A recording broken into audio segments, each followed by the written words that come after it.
paggamit ng lalagyan ng produkto.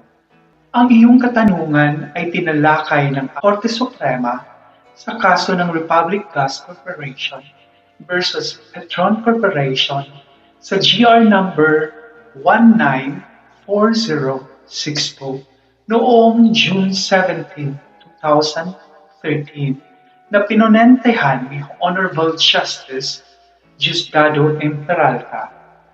Ang paggamit ng container na may tatak ng ibang kumpanya o produkto ay maaaring makapagdulot ng kalituhan, pagkakamali o panglilinlang sa mga bumibili na maaaring gawing basihan sa kasong trademark infringement.